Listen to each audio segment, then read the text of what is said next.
جس میں پچھلے 70 سالوں میں کوئی 69 گورنمنٹ سے تبدیل ہو چکی ہے. یعنی کہ اوسطاً 1 سال سے زیادہ اٹلی کے اندر کوئی حکومت نہیں رہتی، اتنی سیاسی افراتفری رہتی ہے. لیکن اس کے باوجود اس کی جو معاشی پالیسی ہے وہ سیاست سے انہوں نے اس کو آئسولیٹ کر رکھا ہے، الگ کر رکھا ہے، اور معاشی پالیسی جو ہے وہ چلتی رہتی ہے اور سیاست کی لڑائیاں جو ہیں وہ اس کے ساتھ ساتھ چلتی رہتی ہیں. So interesting. ہارون شہید صاحب، پاکستان میں ہم نے یہ ٹرینڈ دیکھا ہے اور ابھی پچھلی کچھ کنزیکٹیو حکومتوں میں بہت بہتر طریقے سے پھر دیکھا ہے کہ ہمیں بتایا جاتا ہے کہ خزانہ بالکل خالی ہے، ہم ڈیفالٹ کی طرف جا رہے ہیں. پھر یہ جب گورنمنٹ کو کچھ ٹائم ہوتا ہے تو وہ کہتے ہیں اب حالات بڑے زبردست ہیں، یا جب گورنمنٹ چلی جاتی ہے تو پھر ہمیں پتہ چلتا ہے کہ وہ ٹائم تو بڑا زبردست تھا. پھر بتایا جاتا ہے کہ اب پھر جو نئی گورنمنٹ آتی ہے کہ ہم پھر ڈیفالٹ کی طرف جا رہے ہیں، پھر خزانہ خالی ہے. کیا اس سے یہ نظر آتا ہے کہ ہمیں ایکچوئل سچویشن کا کبھی ادراک ہوتا ہی نہیں ہے اور یہ سب پولیٹیکل جاگرنگ کے اندر لپٹی ہوئی انفارمیشن ہے؟ جی ہارون شریف صاحب. جی دیکھیں فریہ، یہ سمجھنے کی بات یہ ہے کہ پاکستان کا انحصار جو ہے ایسینشل امپورٹس پر بہت بڑھ گیا ہے. اس کا مطلب یہ ہے کہ ہمیں ڈالرز کی زیادہ سے زیادہ ضرورت ہے. اب وہ جو ڈالرز کیوں نہیں آ رہے ہیں، آبویسلی سیدھا سا جواب ہے کہ ہم ایکسپورٹ بہت کم کرتے ہیں تو ہمارے پاس ڈالرز نہیں آتے ہیں، کچھ ریمیٹنس لیتے ہیں، کچھ قرض لیتے ہیں. اب یہ ایک ایکسٹرنل اکاؤنٹ کا سٹرکچرل فلا ہے. اب اگر ہم نے ایکسپورٹ کو بڑھانا ہے تو جو ٹریڈیشنل ہم دھاگا یا کپڑا چیزیں بیچتے ہیں ان کی کیپیسٹی تو میکسیمم یوز ہو چکی ہے. ہمیں اب ویلیو ایڈڈ پروڈکٹس میں آنا ہے اور نالج پروڈکٹس میں آنا ہے.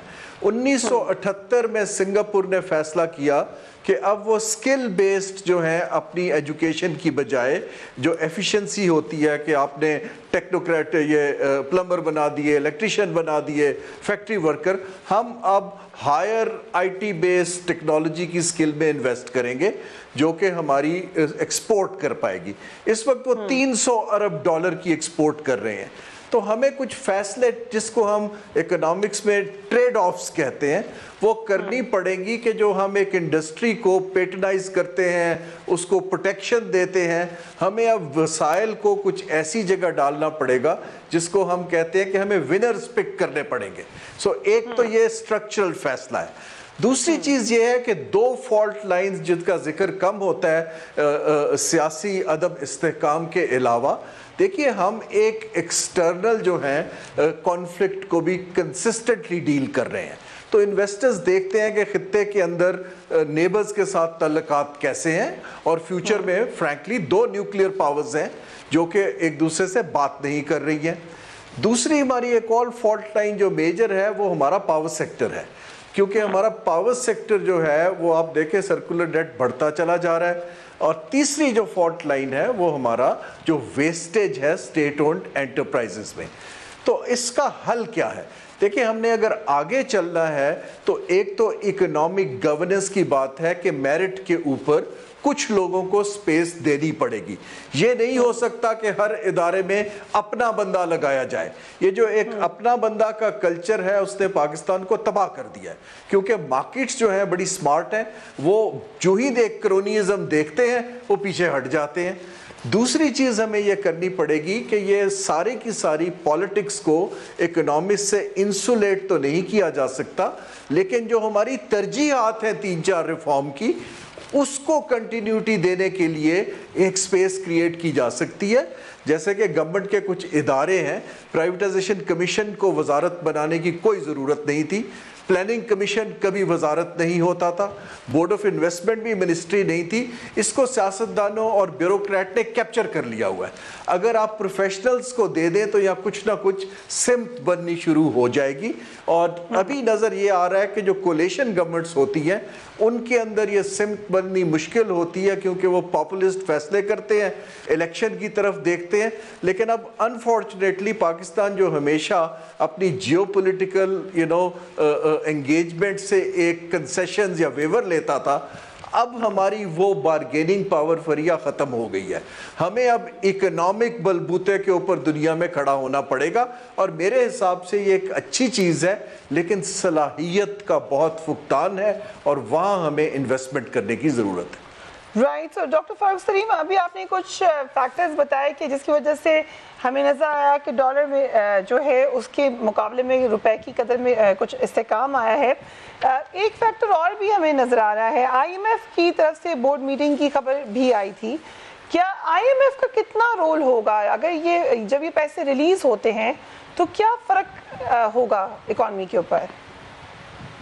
جی فریہ، آئی ایم ایف کی طرف سے میں سمجھتا ہوں کہ ایک اچھی خبر ہے، لیکن اس کے ساتھ ایک جڑی ہوئی بری خبر بھی ہے. اچھی خبر آپ نے بتا دی کہ بتایا جا رہا ہے کہ اگست کے آخری ہفتے میں آئی ایم ایف کے بورڈ کی میٹنگ ہوگی، اور اس میں اگر جو سٹاف لیول کا ایگریمنٹ ہے وہ اپروو ہو جاتا ہے تو شاید پاکستان کو 1.17 بلین ڈالر جو ہیں وہ ڈسپرس ہو جائیں گے.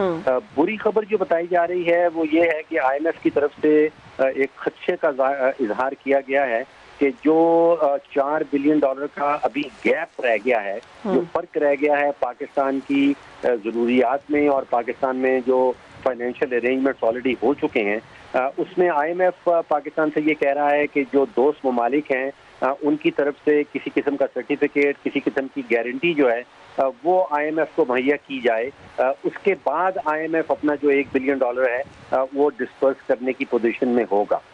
تو ایک یہ ڈھکی چھپی سی کنڈیشن کہہ لیں، لیکن ایک بہت واضح قسم کی ایک بڑی شرط سامنے آ گئی ہے. میں سمجھ رہا ہوں کہ پاکستان اس وقت، ہماری جو وزارت خزانہ ہے وہ اس چیز میں مصروف ہے.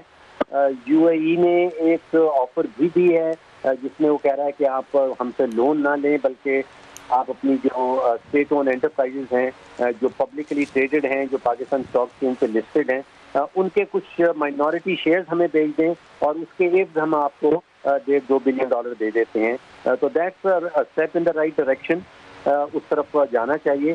لیکن دو باتیں اس میں یہ ہیں کہ ایک تو بیماری اور بیماری کی علامات میں ہم تفریق کر لیں. دیکھیے 1 بلین ڈالر اگر ہمیں آئی ایم ایف سے مل جاتا ہے تو جو ہماری بیماری کی علامات ہیں ان کو تو شاید دبایا جا سکتا ہے یا کچھ عرصے کے لیے وہ دب جائیں گے، لیکن یہ بیماری کا علاج نہیں ہے. جو روپیہ گر رہا ہے یہ بیماری نہیں ہے، یہ بیماری کی علامت ہے. جو بیماری ہے وہ ہمارا ایکسپورٹ اور امپورٹ کا جو ڈفرنس آ رہا ہے جو 50 ارب ڈالر تک پہنچ گیا ہے، وہ بیماری ہے اور اس بیماری کا علاج ڈھونڈنا ہوگا. جو 1 billion dollar I M F کا ہمیں ملے گا وہ بیماری کا علاج نہیں ہے، وہ صرف اس بیماری کی علامات کو کچھ عرصے تک دبا دے گا. بالکل. لیکن اس کا پھر سلوشن ہم کس وقت سلوشن کی طرف جائیں گے؟ ہارون صاحب، بار بار ڈالر کی پرائس پہ بات ہوتی ہے. کچھ عرصے پہلے ساگرہ صاحب سے ہم نے انٹرویو کیا، انہوں نے کہا کہ ڈالر ریٹ 160 پر ہونا چاہیے. مفتاح اسماعیل صاحب سے فائنانس منسٹر وہ ہیں، پوچھا تو انہوں نے کہا یہ پریکٹیکل نہیں ہے، آپ یہ مت سمجھیں کہ 160 پہ چلا جائے گا لیکن نیچے ضرور آئے گا. آپ کو کیا لگتا ہے نیچرل ریٹ کیا ہونا چاہیے ڈالر کا؟ جی، پہلی بات تو یہ ہے کہ ہمیں یہ ڈالر روپی پیرٹی کے اوپر خاص طور پہ ذمہ دار افسران کو لوز سٹیٹمنٹس نہیں دینی چاہیے. اس سے مارکیٹ میں پینک پھیلتا ہے، غلط خبریں جاتی ہیں. یہ اس وقت جو ہے پوری دنیا کے اندر 3-4 فیکٹرز چل رہے ہیں اگر آپ نوٹ کریں. ایک تو امریکہ اور برطانیہ جیسی جگہ پہ انفلیشن 9 سے 10% پہ پہنچ رہی ہے، انٹرسٹ ریٹس بڑھ رہے ہیں، اکنامک گروتھ گلوبل جو ہے 6.1% سے 3.2% پہ چلی گئی ہے. چائنا کی گروتھ بھی گھٹ گئی ہے. پہلی دفعہ میں دیکھ رہا ہوں کہ جو پاکستان سفر کر رہا ہے کسی نہ کسی لیول پہ دنیا کی ڈیولپڈ کنٹری بھی اسی سے ڈیل کر رہے ہیں. سو ہمیں اور کرنسیز اگر آپ دیکھیے تو یورو جو ہے وہ ڈالر سے اتنا ڈپریسیٹ ہو گیا کہ برابر آ گیا ہے. پاؤنڈ جو ہے وہ 1.2 ہو گیا ہے ڈالر کا. سو اس وقت ڈالر کی جو فیڈرل ریزرو ہے اس نے سپلائی کم کی ہوئی ہے، وہ اکانومی کو اس وقت کریکشن کی طرف لے جانا چاہ رہے ہیں. تو ہمیں یہ چاہیے کہ بجائے اس کے کہ ہم پریڈکشنز کریں، ہمیں اس وقت دیکھنا یہ ہے کہ روپے کو ہم نے کس سطح پر ایک سٹیبلٹی دینی ہے. یہ جو ایک فلکچویشن ہے کرنسی کے اندر یہ اچھا سائن نہیں ہے، اپورڈ بھی اور ڈاؤن ورڈز بھی، کیونکہ یہ وقتی طور پہ آتی ہے، اس کے بعد یہ ریورسل شروع ہو جاتا ہے. اب یہ جو استحکام ہے دیکھیں یہ تو سپلائی ڈیمانڈ کا سیدھا سا اکنامکس 200 برس سے بدلی نہیں ہے. اگر آپ کو ڈالر کی ضرورت ہے، آپ کا انحصار اسینشل امپورٹس پر ہے اور آپ کی انفلیشن بہت ہائی ہے، تو ہمیں اس وقت ڈالرز کی ضرورت ہے تو روپیہ تو کمزور ہوگا. لیکن اس کی جو انوویٹو طریقے ممالک نے کیے ہیں کچھ ختم کرنے کے، ہماری اصل میں جو ٹریڈ پارٹنرشپ ہے اس پہ زیادہ تر ڈیلنگ ڈالر بیسڈ ہے یا ہارڈ کرنسی بیسڈ ہے. بہت سے ممالک جو ہے اگر ہماری ٹریڈ 50% چین کے ساتھ ہوتی تو ہم کہتے جی کہ آپ چین کی کرنسی اور روپے کا کوئی سواپ شروع کر لیں، لیکن ہماری کیونکہ ٹریڈ پارٹنر میں جاپان ہے، امریکہ ہے، EU ہے، تو پاکستان کے لیے ڈالر کا پریشر روپے پر رہے گا جب تک ہم اپنی جو ایکسپورٹس ہیں ان کو خاصی حد تک اوپر نہیں لے کے جاتے. اس کے لیے ہمیں انویسٹمنٹ اور ٹیکنالوجی چاہیے. اس کے لیے اگر ہم نے انویسٹمنٹ لانی ہے تو وہاں ہمیں سیاسی استحکام، پالیسیز کا تسلسل اور ہمیں جو ہیں پروٹیکٹڈ سیکٹرز کو چھوڑنا پڑے گا، جو کہ سیاسی طور پر مشکل فیصلے ہوں گے. اب یہ فیصلے اگر سیاستدان کے لیے ایکچولی یہ اچھا ہے کہ اگر یہ فیصلے وہ انڈیپینڈنٹ کسی گروپ کو دے دیں تاکہ ان کو سیاسی کاسٹ کم بھگتنی پڑے. اس وقت یہ ہے کہ ہر فیصلے کی سیاسی کاسٹ آتی ہے اور ہم پیچھے ہٹ جاتے ہیں. نہ ہم اپنا یہ ٹریڈرز کو ٹیکس لگا پاتے ہیں، نہ ہم جو انڈسٹریز کی سبسڈیز گھٹا پاتے ہیں، نہ ہم IPPs کے ساتھ کوئی ایفیکٹو ڈیل کر پا رہے ہیں. یہاں میری وری ہے کہ اگر سیاسی پارٹیوں کے اندر یہ صلاحیت ابھی نہیں ہے، بیوروکریسی میں نہیں ہے، تو یہ ساری تبدیلی فریہ کون کرے گا؟ دیکھیے نا، اس وقت سوال میرا یہ نہیں ہے کہ کیا کرنا ہے. آئی تھنک ہمیں پریٹی مچ وی نو. سوال یہ ہے کہ کون کرے گا اور کس طرح کرے گا. اس کی ہمارے پاس سکسیسفل ایگزامپلز کیمبوڈیا کی ہیں، بنگلہ دیش کی ہیں، ویتنام کی ہیں. اگر ہم سیکھنا چاہیں تو ہمیں اس وقت بڑی ایکٹیولی یہ سلوشن دیکھنا ہے. گورنمنٹ ہیز بیکم ایک ایریا جو کہ صرف پروسیس کرتا ہے، آؤٹ کم کی طرف نہیں جاتا ہے. ہمیں اس وقت آؤٹ کم اورینٹڈ ایک سٹرکچر لانا ہے جو کچھ مارکیٹس کو ایک امید دے سکے. پھر آپ دیکھیں کہ ریورسل کیسے شروع ہوتی ہے انشاءاللہ پاکستان کی گروتھ کی طرف. Right, so let's hope for that. ادارہ شماریات کے مطابق جولائی میں مہنگائی کی شرح 24.9% ہے اور ہفتہ وار مہنگائی کی شرح 37% سے زیادہ ہو چکی ہے. ڈاکٹر فاروق سلیم، یہ عام آدمی کا تو ایک ہی سوال ہے کہ یہ کبھی ٹھیک ہوگا کہ نہیں؟ مہنگائی کے بارے میں کیا توقع ہونی چاہیے عام پبلک کی؟ دیکھیے فریہ، دو فیکٹرز ہیں اس کے پیچھے. ایک تو ملک کی امپورٹڈ انفلیشن جس کو ہم کہتے ہیں.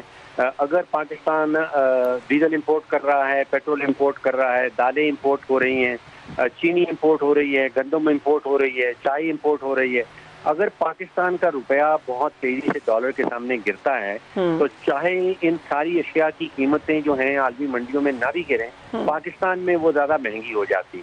تو ایک تو یہ ڈالر کے سامنے اگر روپیہ بہت تیزی سے گرتا ہے تو پھر مہنگائی وہ گورنمنٹ جو ہے وہ کنٹرول نہیں کر پائے.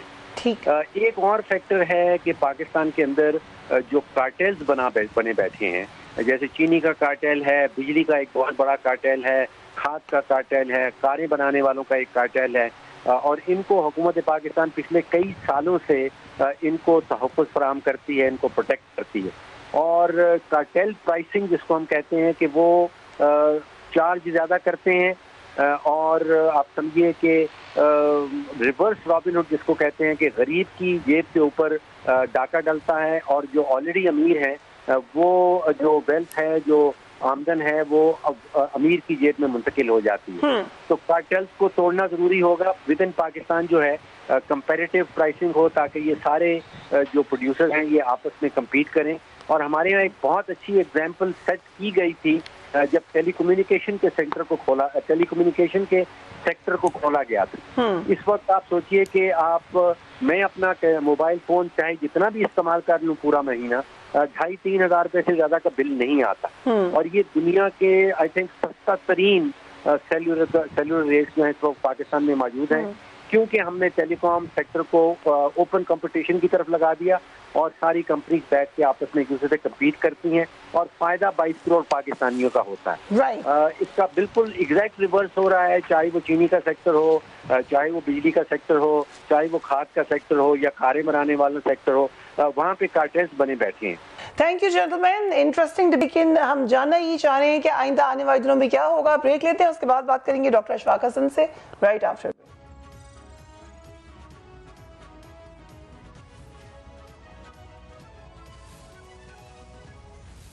And welcome back. Doctor Ashfaq Hasan ہمیں جوائن کر رہے ہیں. Thank you so much for being on the programme. Doctor صاحب, جب سے خبر آئی ہے کہ IMF بورڈ کا جو اجلاس ہے وہ جلد ہونے جا رہا ہے تو مارکیٹ میں استحکام نظر آیا ہے, ڈالر کی قدر میں مسلسل کمی ہوئی, اسٹاک مارکیٹ میں بہتری بھی آئی. کیا ہم اچھی امید رکھیں کہ ایسے ہی چلتا رہا تو ہم شاید استحکام کی طرف جاتا ہوا دیکھیں معیشت کو؟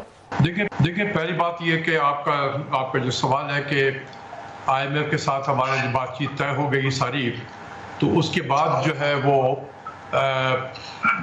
تمام اچھی خبر کی وجہ سے ایکسچینج ریٹ ہمارا اپریشیٹ ہونے لگا, روپی اپریشیٹ ہو رہا ہے. یہ بات میں نہیں مانتا ہوں. اس کی وجہ یہ ہے کہ یہ تو بہت پہلے سے یہ طے ہو گیا تھا کہ 7th ریویو جو ہے 6th and 7th combined review, یہ تو اسٹاف لیول اگریمنٹ ہو چکا تھا آلریڈی. ہم تو انتظار کر رہے تھے کہ یہ بورڈ میں کب جائے گا. تو اس کا تو اس سے کوئی تعلق نہیں ہے. جو ابھی اگر ایکسچینج ریٹ میں روپی نے تھوڑا سا گین کیا ہے, اس کا اس سے کوئی تعلق نہیں ہے. یہ تو خبر بہت پرانی ہو گئی ہے کہ ہمارے اگریمنٹ جو ہے IMF سے ہو گئے ہیں. یہ بہت پہلے پریس ریلیز بھی جاری ہو گیا تھا کہ اسٹاف لیول اگریمنٹ ہو گئے ہیں, اور ایک دو چیزیں تھی جو حکومت پاکستان نے آلریڈی کر دیا تھا.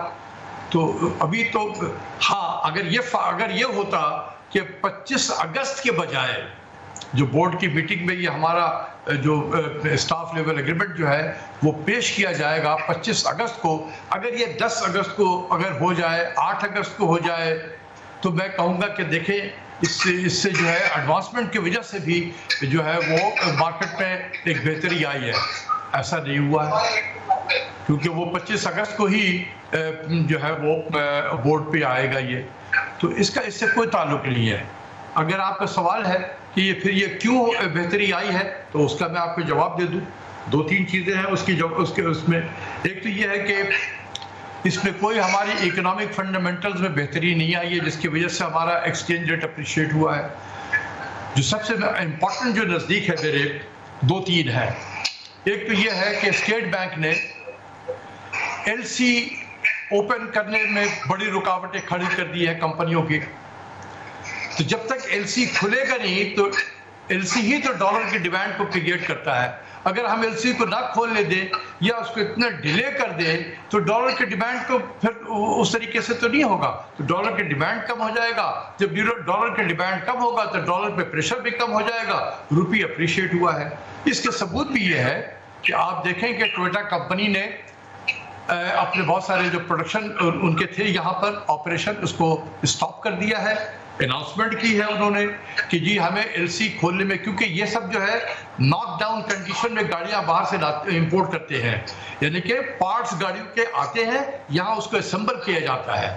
تو جب تک آپ LC میں اس کو اوپن نہیں کریں گے تو پارٹس آئے گا کیسے باہر سے.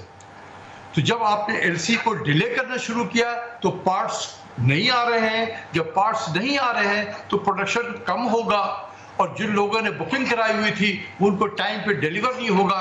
تو اس لیے ٹویٹر نے یہ بھی اناؤنس کیا کہ ہم جن لوگوں نے بکنگ کرائی ہوئی تھی ہم اس کی بکنگ پر بھی واپس کر دیں گے.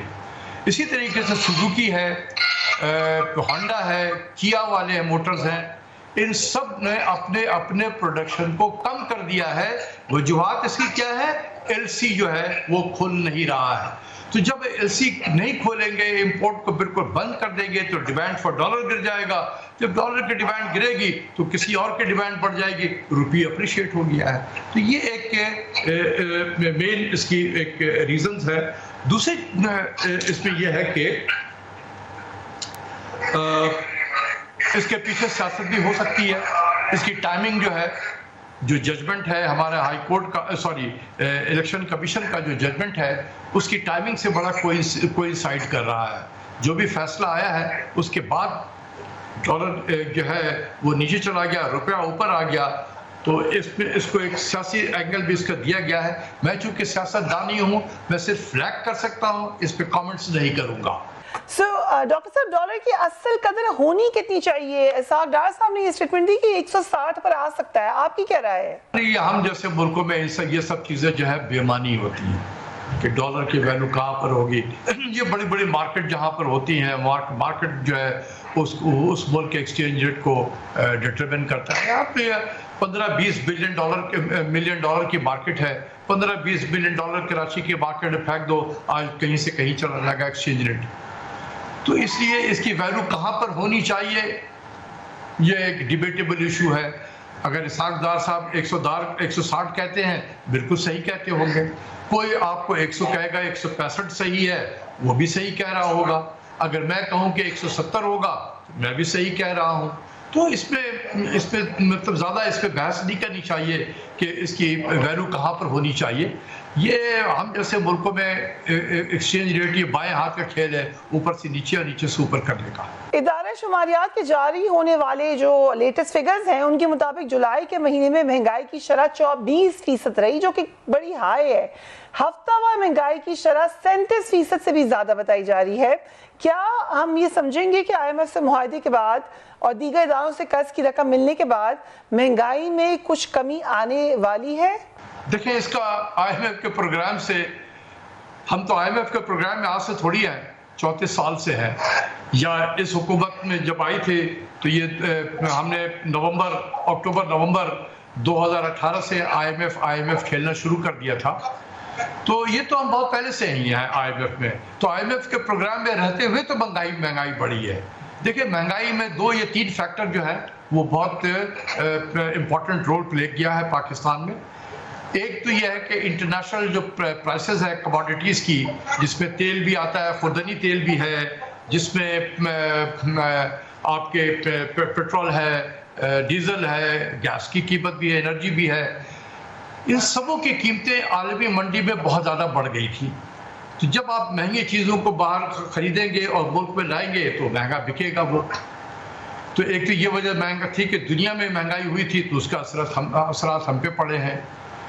لیکن اس کے علاوہ بھی جو سب سے بڑی وجہ ہے ملک میں مہنگائی میں بڑھنے کا اور مہنگائی برقرار رکھنے کا، وہ ہے ہمارا ایکسچینج ریٹ. کہ جب یہ جب ہمارے ہاں جب ووٹ آف نو کانفیڈنس کی کہانی شروع ہوئی مارچ کے مہینے میں، تو ہمارا ایکسچینج ریٹ 177.50 پیسہ تھا $1. یعنی کہ 1 مارچ میں 177.5 روپیہ پر ڈالر تھا، اور مارچ کے آخر میں یہ 182 ہو گیا تھا. اور جب یہ حکومت پچھلے والی ختم ہوئی اور نئی حکومت آئی تو اس دن ایکسچینج ریٹ تقریباً 185 روپے پر ڈالر تھا. پھر اس کے بعد سے اس حکومت کے آنے کے بعد یہ پہنچ گیا 240 242 245 کے قریب. وہاں سے تھوڑا سا ریٹریٹ کیا ہے اس نے ابھی. تو جب کرنسی آپ کی بڑھتی ڈیویلیو ہوتی جائے گی تو بائی ڈیفینیشن ملک میں مہنگائی بڑھے گی. کیونکہ آپ تیل اگر انٹرنیشنل مارکیٹ میں قیمتیں نہ بھی بڑھیں، جب فروری مارچ میں آئل کے جو لینڈ کرتا تھا تو وہ 177 روپیہ پر لیٹر فرض کر لے کے پر گیلن تھا. اگر میں یہ تسلیم کر لوں کہ $1 پر گیلن جو ہے انٹرنیشنل پرائس ہے، تو اس کے لینڈڈ پرائس 177-178 ہوتی تھی. آج انٹرنیشنل مارکیٹ میں وہی $1 پر بیرل ہے، تو پاکستان میں 240-242 میں بکے گا. تو کہاں 177 سے 178، کہاں 240 242 245، مہنگائی ہوگی کہ نہیں ہوگی؟ پھر جب یہ تیل مہنگا ہوگا تو ٹرانسپورٹ کے چارجز بڑھ جائیں گے، وہ پھر آپ کو پاس آن ہوں گے. تمام فیکٹریز کی انپٹ جو ہے، جو لینڈڈ کاسٹ ہے فیکٹریز کی انپٹ کی، اس کی قیمتیں بڑھیں گی، وہ پاس آن کر دے گا. تو ایکسچینج ریٹ نے بہت ظلم کیا ہے اس ملک کے اوپر میں، بہت ظلم. عوام پہ، خاص کر غریب عوام پہ قیامت اٹھائی ہے اس ایکسچینج ریٹ کی ڈیویلیویشن نے. اور تیسری یہ ہے کہ ہماری بیڈ گورننس ہے، جو چاہے جو مرضی قیمتیں مانگ لے، کوئی پوچھنے والا نہیں ہے. میں تو دعا کرتا ہوں جب مارکیٹ میں جاتا ہوں، پوچھتا ہوں کہ بھئی آج آٹے کی کیا بھاؤ ہے. وہ جو کہتے ہیں میں اللہ کا شکر ادا کرتا ہوں کہ انہوں نے کہا کہ جی 100 روپے کے جی ہے، یہ 200 کے جی مانگ لے تو میں کیا کر سکوں گا، میں کچھ نہیں کر سکوں گا. تو یہ ریٹ آف دی اسٹیٹ کا کمزور ہونا، اس کی وجہ سے بھی جو کاروبار میں لوگ ہوتے ہیں ان کی مرضی ہوتی ہے جہاں قیمتوں کو لے جائے. تو یہ بہت سارے فیکٹرز ہیں. اس کا آئی ایم ایف کے پروگرام سے تعلق صرف یہ ہے کہ آئی ایم ایف کے پروگرام میں رہتے ہوئے ہی ہم نے ایکسچینج ریٹ کی ڈیویلویشن کی ہے. آئی ایم ایف کے پروگرام میں رہتے ہی ہم نے انٹرسٹ ریٹ کو بڑھایا ہے. جب اسٹیٹ بینک 1% اپنے انٹرسٹ ریٹ کو بڑھاتا ہے تو سی پی آئی بیسڈ انفلیشن 1.3% بڑھتا ہے, کم نہیں ہوتا ہے, بڑھتا ہے. تو یہ وجوہات ہے. آئی ایم ایف کا اس طریقے سے رول ہے اس مہنگائی کو یہاں پرسسٹ کرنے کا. وقت ہوا ایک بریک کا and we will be right.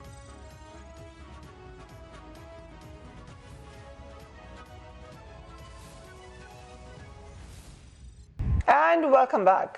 Doctor صاحب, مفتاح اسماعیل فائنانس منسٹر ایک کلیم کر رہے ہیں. وہ کہہ رہے ہیں کہ ماہانہ بنیادوں پر جولائی میں امپورٹس میں 38% کمی آئی ہے, اس کے ساتھ ہی ایکسپورٹس بھی 20% کم ہوئی ہیں.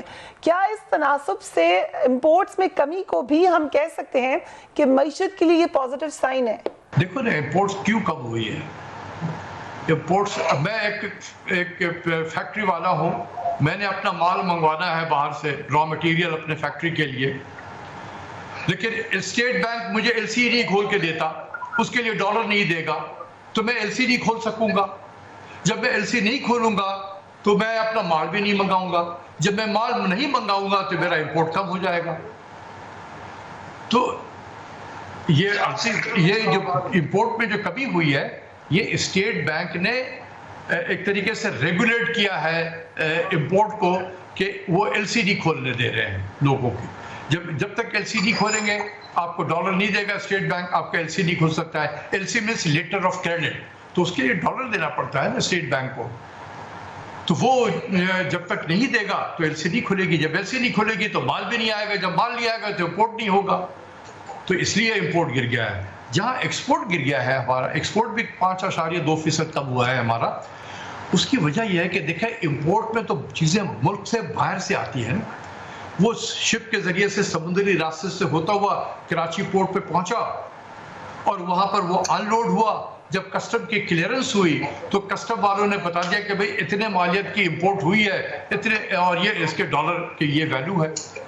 لیکن ایکسپورٹ جو ہے وہ جب تک کہ فیکٹری گیٹ سے نکل کے مال سی پورٹ پہ نہیں پہنچے گا اور کسٹم سے نہیں گزرے گا, کیسے پتہ چلے گا کہ کتنا ایکسپورٹ ہوا ہے یا نہیں ہوا ہے. تو آپ یاد رکھیں کہ جولائی کے مہینے میں عید کی چھٹیاں تھیں, کوئی 8 سے 10 دن مارکیٹ ہماری بند رہی تھی, چھٹی ہو گئی تھی. تو اس کی وجہ سے جو پورٹ پہ کام کرنے والے مزدور ہیں وہ بھی چھٹیوں میں چلے گئے تھے, تو پورٹ پہ کوئی کام نہیں ہوا. اسی طریقے سے کراچی میں اس کے بعد بارشوں کا سلسلہ شروع ہوا اور کراچی ڈوب گیا. تو فیکٹری گیٹ سے ٹرکس جو ہے سامان لے کے وہ پورٹ تک آئے کیسے, کیونکہ ہر طرف تو پانی ہی پانی تھا. تو جب تک پورٹ پہ چیزیں نہیں پہنچیں گی ایکسپورٹ کیسے ہوں گی. تو اس کی وجہ سے بھی جو ہے ہمارے ایکسپورٹ میں کمی ہوئی ہے, تقریباً $200 ملین کی کمی ہوئی ہے جولائی کے مہینے میں. تو ہمیں ایک مہینے کے اتار چڑھاؤ پہ کوئی ججمنٹ پاس نہیں کر دینا چاہیے.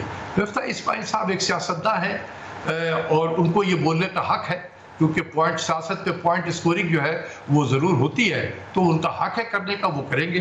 لیکن ہماری جو ٹریننگ ہے کہ کبھی بھی 1 مہینے 2 مہینے کے نمبر کے بیسس پہ آپ ججمنٹ نہ پاس کریں. حکومت نے ستمبر تک تقریباً 8 روپے بجلی مہنگی کرنی ہے, جس میں 3.5 روپے کا اضافہ آلریڈی ہو چکا ہے. اس سے کیا امپیکٹ آنے جا رہا ہے, برآمدات پر کتنا منفی اثر پڑے گا, جبکہ ماہانہ بنیادوں پر جولائی میں 20% برآمدات پہلے ہی کم ہیں؟ دیکھیے, کاسٹ آف پروڈکشن جب بڑھے گا, بجلی کی قیمت جو ہے, انرجی جو ہے لائف بلڈ ہے کسی بھی انڈسٹری کی, کسی بھی ملک کی اکانومی کی. اگر اس کی قیمت بڑھ جائے تو تمام, اگر ان پٹ کی قیمت بڑھ جاتی ہے تو صرف بجلی کی قیمت کی وجہ سے ان پٹ نہیں بڑھتی ہے. جب آپ ایکسچینج ریٹ کو ڈی ویلیو کرتے ہیں تو 60% جو ہے ہماری انڈسٹریز کی جو ان پٹ ہے وہ امپورٹ بیسڈ ہے, امپورٹڈ ہے. تو جب آپ کی کرنسی ڈی ویلیو ہوگی, وہ 60% امپورٹڈ انپٹس کی قیمت بھی بڑھ جائے گی, لینڈڈ کاسٹ اس کا بڑھ جائے گا, تو اس کا کاسٹ آف پروڈکشن بڑھتا ہے. اوور اینڈ ابو جب اسٹیٹ بینک انٹرسٹ ریٹ کو بڑھا دیتا ہے, جیسے ڈسکاؤنٹ ریٹ کو 15% پہ لے گئے, اگر میری فیکٹری ہے مجھے بورو کرنا ہے, ایون ورکنگ کیپٹل کے لیے بورو کرنا ہے, تو مجھے تو بہت ایکسپینسو بورو ہوگا کریں گے. تو میں نے بھی تو پاس آن کرنا ہے اس کو کنزیومر کے اوپر میں. پھر اگر گورنمنٹ بجلی اور گیس کی قیمتیں بھی بڑھا دے تو میرا کاسٹ آف پروڈکشن مزید بڑھ گیا تو میں وہ بھی پاس آن کروں گا. تو وہ اس کی وجہ سے بھی مہنگائی ہو رہی ہے کہ کاسٹ آف پروڈکشن جو ہے وہ پاس آن ہو رہا ہے. ملک میں شرح سود اس وقت 15% ہے. کیا اس کو کم ہونا چاہیے اور شرح سود کتنے فیصد پر مناسب رہے گی ان یور اوپینین؟ اس میں دو اوپینین ہے. ایک وہ اسکول آف تھاٹ ہے جو شکاگو کو بلیو کرتا ہے, جو یہ سمجھتا ہے کہ ہر چیز جو ہے every thing is a monetary phenomena. Pakistan میں انفلیشن ایکسیسو منی کی وجہ سے ہے یا چیزوں کی ایکسیسو ڈیمانڈ کی وجہ سے ہے. یہ بالکل غلط ہے. پاکستان میں سپلائی باٹل نیکس کی وجہ سے, سپلائی شارٹیج کی وجہ سے انفلیشن ہوتی ہے. تو ہمارے یہاں انفلیشن جو ہے وہ سپلائی سائڈ فنامنا ہے جس کے لیے انٹرسٹ ریٹ جو ہے is not the right instrument. آپ سپلائی باٹل نیکس ہے, سپلائی سچویشن کو بہتر کریں. کسی چیز کموڈٹی کی پرائس کم ہو گئی ہے, آپ اس کے سپلائی کو بہتر کر دیں, چاہے وہ پروڈکشن بڑھا کے کریں چاہے وہ امپورٹ کو کر کے کریں, تاکہ سپلائی ڈیمانڈ کا بیلنس آپ مینٹین کر کے رکھیں. تو ہمارے یہاں سپلائی سائڈ فنامنا ہے سپورٹڈ بائی اور complemented by government increase in government administered prices. جیسے گورنمنٹ بجلی کی قیمت بڑھا دے, گیس کی قیمت بڑھا دے, اس کی وجہ سے یہ انفلیشن پاکستان میں ہوتا ہے. تو یہ کتنا ہونا چاہیے انٹرسٹ ریٹ؟ میں سمجھتا ہوں کہ اگر سنگل ڈیجٹ انفلیشن جو ہے that will encourage private sector investment. Single digit پہ ہونا چاہیے اور اس کا انفلیشن سے کوئی لنک نہیں ہے. یہ ہمارے بہت سارے ایک ہے وہ ریئل انٹرسٹ ریٹ دیکھا جائے, وہ ریئل انٹرسٹ ریٹ جو ہے وہ نیگیٹو ہو گیا, پازیٹیو ہو گیا ہے. آپ امریکہ میں کوئی نہیں بولتا. امریکہ میں اس وقت انفلیشن 8.5-9% کے قریب ہے. 42-45 سال میں ہائیسٹ انفلیشن ریٹ ہے. ان کا جو پالیسی ریٹ ہے وہ 2.5 سے 3% ہے. تو 6% کے قریب جو ہے وہ اگر نیگیٹو ریئل انٹرسٹ پہ امریکہ جو ہے وہ آپریٹ کر رہا ہوتا ہے تو ہم تو ڈیولپنگ کنٹریز ہیں بھائی, ہمیں وہ اکنامکس تو نہ پڑھاؤ. میں اسٹیٹ بینک سے مخاطب ہوں کہ ہمیں یہ لیکچر نہ دیا کرو ریئل انٹرسٹ ریٹ نیگیٹو ہے یا پازیٹیو ہے. یہ جو بہت سارے ہمارے آئی ایف آئیز کے ریٹائریز ہیں وہ اس پہ بہت زیادہ بلیو کرتے ہیں, ریئل افیکٹو ایکسچینج ریٹ یا ریئل انٹرسٹ ریٹ. امریکہ میں کیوں نہیں کہتے جا کے وہاں پر کہ یار تمہارے یہاں 6% نیگیٹو ریئل انٹرسٹ ریٹ ہے؟ وہاں تو زبان بند رہتی ہے, یہاں بولتے ہیں وہ, کیونکہ ہمارے ملک میں زیادہ تر ان پڑھ لوگ ہیں. اسی لیے میں کہتا ہوں this is the beauty of keeping your nation illiterate. This is the beauty of keeping your nation illiterate. جو مرضی آیا بول دو, تالیاں بج جائیں گی اس میں. ڈاکٹر صاحب, آپ نے اپریل سے اب تک موجودہ حکومت کے معاشی اقدامات کا جائزہ یقیناً لیا ہوگا. You must be following it. کیا ہم کہہ سکتے ہیں کہ ڈائریکشن ٹھیک ہے ان کی؟ میں تو نہیں دیکھتا ہوں کہ کوئی معاشی کوئی پالیسی لی گئی ہوگی, سوائے اس کے کہ ایل سی کو جو ہے ایل سی کے اگینسٹ جو ہے ڈالر نہ دو. اسٹیٹ بینک یہی کام کر رہا ہے. یہ ایک ایڈمنسٹریٹو طریقے سے امپورٹ کو قرض کیا جا رہا ہے, بس یہی پالیسی ہے. اس میں حکومت وقت کا کوئی کام نہیں ہے. یہ تو اسٹیٹ بینک پریشر میں آ گیا ہے, ڈالر جیب میں ہے ہی نہیں, تو وہ امپورٹ کو روکنے کی خاطر وہ کہتے ہیں کہ جی آپ ایل سی کھولنے کے لیے آئے, ابھی پیسے نہیں ہیں, ڈیلے کر دیتا ہے, نہیں دیتا ہے, ان کو ڈالر نہیں مل رہا ہے تو اس لیے امپورٹ بھی گر گئی ہے. تو یہی یہ ایک پالیسی ہے میں سمجھتا ہوں. اس کے علاوہ تو میں نے کوئی پالیسی نہیں دیکھی ہے, سوائے اس کے کہ کس کے خلاف مقدمہ بنانا ہے, کس کو گرفتار کرنا ہے, کس کو ایگزٹ کنٹرول لسٹ میں ڈالنا ہے. اس کے علاوہ تو میں نے کچھ نہیں دیکھا. Doctor Hasan, thank you so much for joining us. آج کے لیے اتنا ہی. معیشت یقیناً ایک اہم مسئلہ ہے پاکستان کا. Do give me your feedback. اپنے گھر والوں کا خیال رکھیے. اللہ حافظ.